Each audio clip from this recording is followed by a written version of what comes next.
Good. Carter, mommy literally just farted at the beginning of this video. King Hugo's huge ego. Oh! Stinky fart, Carter. Stinky fart. Long ago, when people spoke words like thou and thee, there lived a king named Hugo who was only 3'3". And though his many monarchs stood no higher than an elf, his ego was enormous. He thought highly of himself. Yes, Hugo was a cocky king, as boastful as can be. To him no other person was as wonderful as he. He made his subjects bow to him whenever he was nigh. It pleased him to look down on them each time that he went by.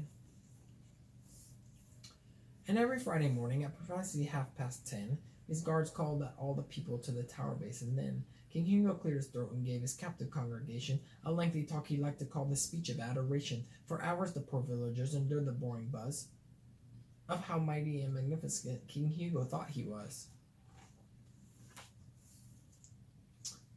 One day King Hugo climbed aboard his coach of gleaming gold to watch the peasants bow to him as down the road he rode.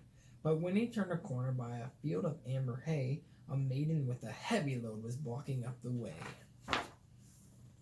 The heralds blew their trumpets, then called out to the lass, "Step aside and bow your head. Allow the king to pass." The girl, whose name was Tessa, said bluntly, "Go around." She didn't want to drop her load and bow down to the ground. The king began to rant and rave and spout and spit and sputter. Roll on, he barked, and then they bumped her poor Tessa to the gutter. Poor Tessa. She landed in a rivulet. Oh, what a muddy mess. But little did King Hugo know, she was a sorceress. The kind with special powers like a wizard or a witch, like Harry Potter. So they cast a spell upon the king while mired in the ditch. "A pox on you, O cocky king, in robes of ruby red. Let's see if all your arrogance can fit inside your head." She put a spell on him. The next day when the king awoke, he climbed down from his bed and gazed into his looking glass admiringly and said, "I do believe, dear Hugo, you're more handsome than last night." But when he put his crown back on, it felt a little tight. His head's already grown. Then he donned his crimson robe, the one with ermine fringe. "How grand I am," the king explained, and felt a little twinge. His crown seemed even tighter now, yet Hugo didn't care. He hollered from his window to the people in the square, "Say, who's the most majestic king? 'Tis I, you must admit." But when he pulled his head back in, it almost didn't fit. Every time he claimed to be the greatest in the land, the king perceived a tingle and felt his head expand.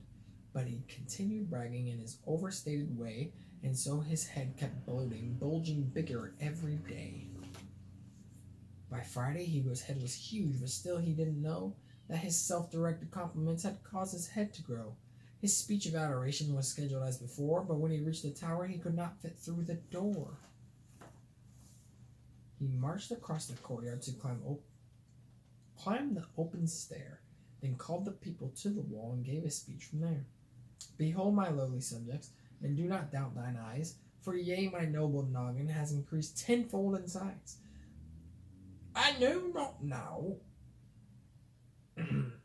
excuse me, I know not how this happened, but now there's even more of your absolutely fabulous King Hugo to adore."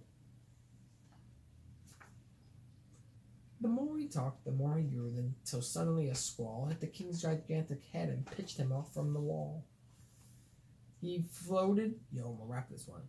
He floated freely through the air, then landed with a thud. He bopped and dipped and flipped and skipped and toppled through the mud.